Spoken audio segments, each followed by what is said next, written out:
3/4 हिस्से पर फैला समंदर और हम इंसानों के लिए अंदर हिचकोले खाता हौसला।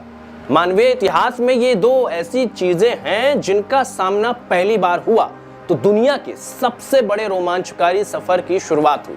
पहले छोटी छोटी नौकाओं और फिर बड़े बड़े जहाजों से समंदर की लहरों से सामना।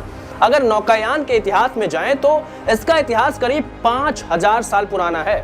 इसके बाद की सदियों में समुद्री सफर की जरूरत के मुताबिक नौकाओं का आकार बढ़ता गया, वो शिप में तब्दील होती गई। मैरीटाइम हिस्ट्री यानी समुद्री खोज के इतिहास में जो सबसे बड़ा शिप समुद्र में डूबा मिला वो ईसा पूर्व 1300 में बना था, यानी अब से करीब 3700 साल पहले ये जहाज टर्की के समंदर में खोजा गया था। इसके बाद से ही माना जाता है दुनिया की कई सभ्यताओं में बड़े बड़े जहाजों का निर्माण शुरू हुआ। अब आप सोच रहे होंगे कि 20वीं शताब्दी में डूबे टाइटैनिक की कहानी में हजारों साल पुराने इतिहास पुराण की भाई क्यों बात हो रही है, तो इसका एक कनेक्शन है।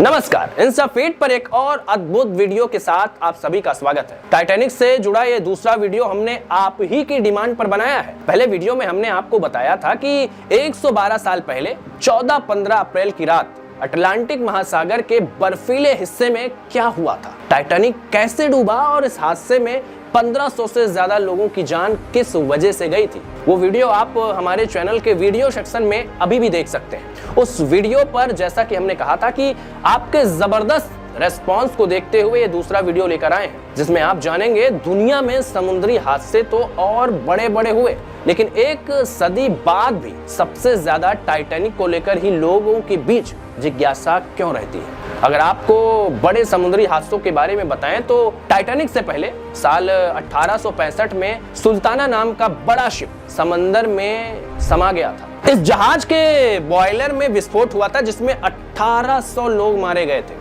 यानी टाइटैनिक से 300 ज्यादा। इसी तरह 1878 में प्रिंस एलिस जो एक शिप था हादसे का शिकार हुआ था और 640 लोग उसमें मारे गए थे। 1912 में टाइटैनिक हादसे के 3 साल के दौरान ही 2 बड़े हादसे हुए थे। कनाडा के समुद्री क्षेत्र में 29 मई 1914 को the empress of Ireland ship एक दूसरे जहाज से टकराया था जिसमें 1000 से ज्यादा लोगों की मौत हुई थी। इसके बाद 7 मई 1915 को आरएमएस लुसिटियाना, जिससे मुकाबले के लिए टाइटैनिक का निर्माण किया गया था, इस जहाज को एक जर्मन टॉर्पीडो से उड़ा दिया गया था। इसमें करीब 1200 लोग मारे गए थे। इसी घटना के बाद अमेरिका पहले विश्व युद्ध से मित्र देशों की तरफ जो है वो शामिल हुआ था। अगर हताहत लोगों की बात करें यानी हादसे में मारे गए लोगों की संख्या को देखें तो अब तक का सबसे बड़ा समुद्री हादसा 30 जनवरी 1945 को हुआ था। यह दूसरे विश्व युद्ध का आखिरी दौर था। इस दिन जर्मन शिप विल्हेम गस्टोल्फ को एक सोवियत सबमरीन ने टॉर्पीडो से तबाह कर दिया था। इस हादसे में 900 से ज्यादा लोग मारे गए थे।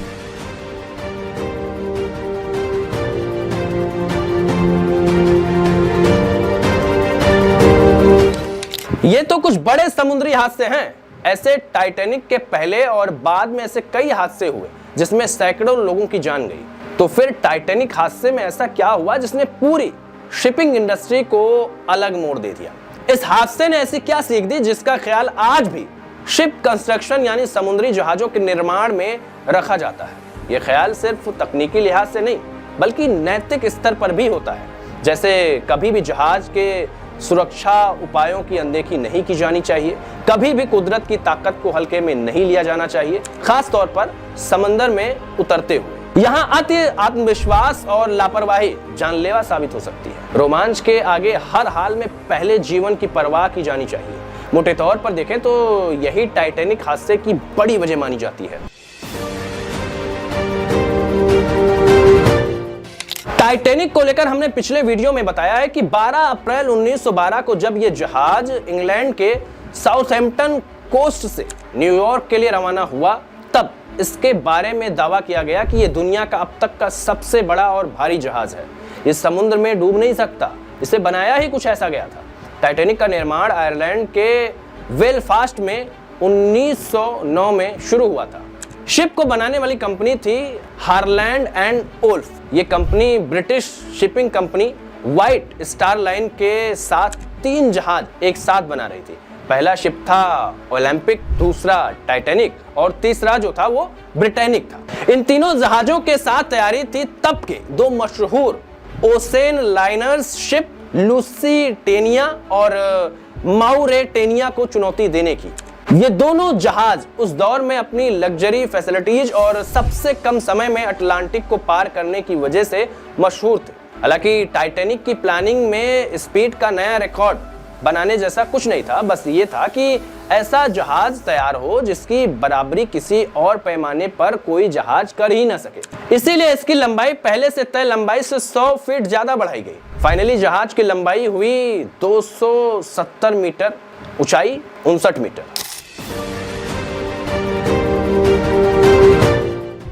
टाइटैनिक को बनाने में 26 महीने लगे। इसे 26 मई 1911 को विक्टोरिया चैनल में कॉमर्शियली लॉन्च किया गया, यानी हादसे से करीब 1 साल पहले। टाइटैनिक 46,000 टन से ज्यादा वजनी जहाज था जो समुद्र में 52,000 टन पानी एक साथ डिस्प्लेस करने में सक्षम था। इस आधार पर कंपनी का दावा था कि किसी भयानक से भयानक तूफान में भी ये जहाज कभी नहीं डूब सकता।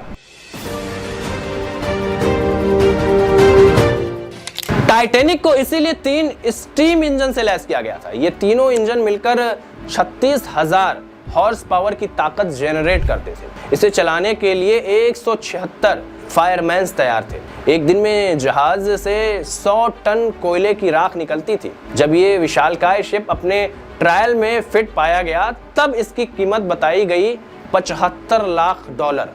अगर इसे आज के पैमाने पर देखें तो ये रकम हुई 16 करोड़ 60 लाख डॉलर। भारतीय रुपयों में ये रकम करीब 1400 करोड़ रुपए के आसपास आती है। दिलचस्प आंकड़ा ये भी है कि 1997 में जब जेम्स कैमरून ने टाइटैनिक पर फिल्म बनाई तो इस पर खर्च हुए 20 करोड़ डॉलर, यानी टाइटैनिक की कॉस्ट से भी 3.5 करोड़ डॉलर ज्यादा लगे। आज जानते हैं कि जेम्स कैमरून की 20 करोड़ डॉलर की लागत वाली फिल्म टाइटैनिक ने कमाई कितनी की? 220 करोड़ डॉलर, यानी अपनी लागत से 11 गुना ज्यादा कमाई। इस 220 करोड़ डॉलर को अगर भारतीय रुपयों में देखें तो करीब 19,000 करोड़ रुपए होता है। ये कमाई सिर्फ बॉक्स ऑफिस की है। म्यूजिक और सैटेलाइट राइट्स वो अलग है। ये आंकड़े सिर्फ फिल्म की कमाई के बारे में नहीं बताते, बल्कि ये बताते हैं कि आज भी लोग टाइटैनिक को लेकर कितनी ज्यादा दिलचस्पी रखते हैं। यहाँ आपको बताते हैं टाइटैनिक से जुड़ी एक नई खोज के बारे में। जैसा कि हमने आपको पिछले वीडियो में बताया था कि टाइटैनिक के मलबे में आज भी खोजबीन जारी है। इसी दौरान पिछले दिनों एक स्टैचू मिली जिसका नाम है डायना ऑफ वर्साय। 2 फीट लंबी कांसे की बनी ये मूर्ति टाइटैनिक के फर्स्ट क्लास कंपार्टमेंट के लाउंज में रखी हुई थी।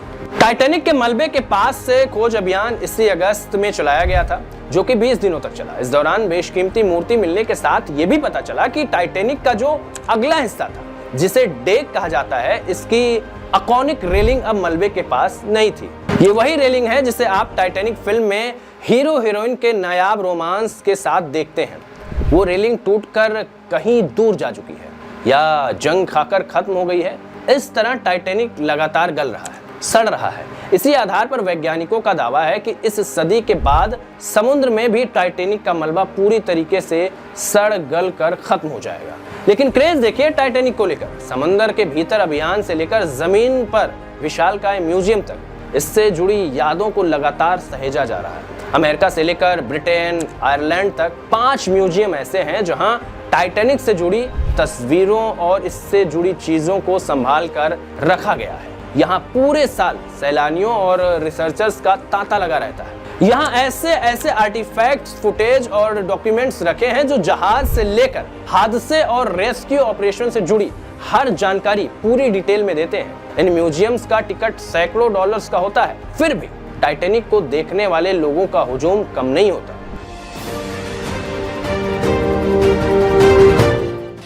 टाइटैनिक में भी यही हुआ था। 12 अप्रैल 1912 को इंग्लैंड से जब जहाज रवाना हुआ तब इसे 1 साल का फिटनेस सर्टिफिकेट दिया गया था। 12 घंटे के ट्रायल में सब कुछ फिट था, स्पीड से लेकर टर्निंग रेडियस और ब्रेक, ताकि इसे 3 मिनट में 850 गज की दूरी पर रोका जा सके। इसके बाद जहाज को बेलफास्ट के ट्रायल सेंटर से ब्रिटेन के साउथहैम्पटन लाया गया। इस दौरान जहाज ने 1000 किलोमीटर की दूरी तय की।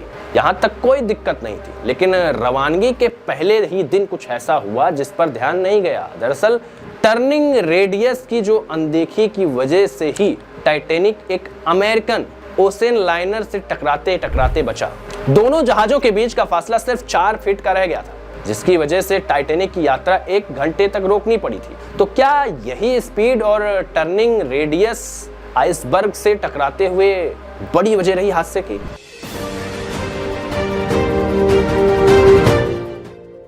यहां आपको बता दें कि 12 अप्रैल को रवाना होने के बाद जहाज जब अटलांटिक महासागर में उतरा तो सब कुछ ठीक था।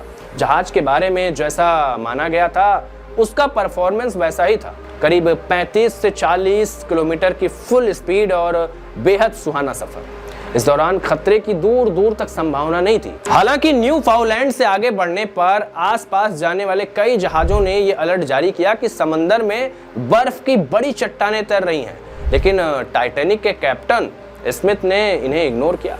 कैप्टन स्मिथ का मानना था कि इतने बड़े और भारी जहाज के आगे बर्फ की चट्टानें टिक नहीं पाएंगी। लेकिन 14 अप्रैल की रात 11:40 पर जहाज के बाहर निगरानी कर रहे एक स्टाफ ने एक बहुत बड़े आइसबर्ग को देखा, लेकिन तब तक देर हो चुकी थी। जहाज की स्पीड जो थी वो कम करने और मोड़ने की बात जो है सब बेकार हो चुकी थी।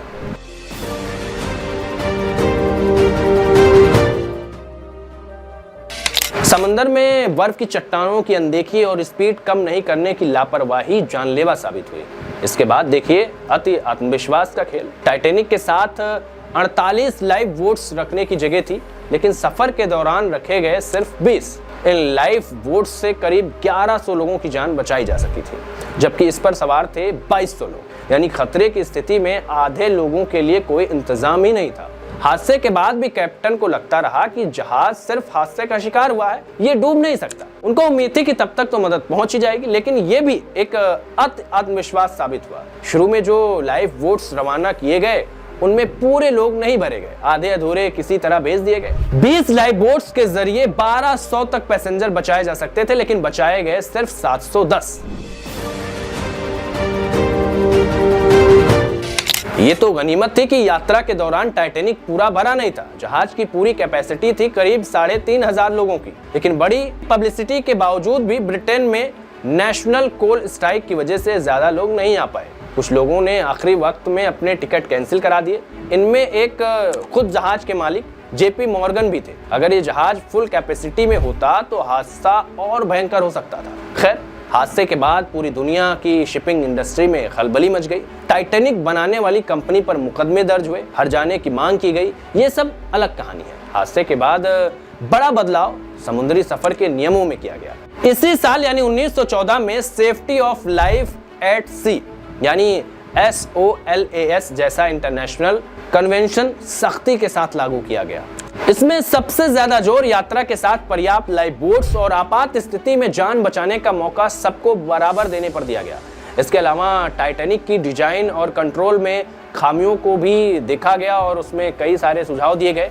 इसका असर यह हुआ कि टाइटैनिक जैसे समंदर में डूबने जैसा हादसा अब तक दोबारा नहीं हुआ। तो ये रही ना दिलचस्प बात, एक बड़े हादसे से जो है एक सीख ली गई और सब कुछ ठीक है।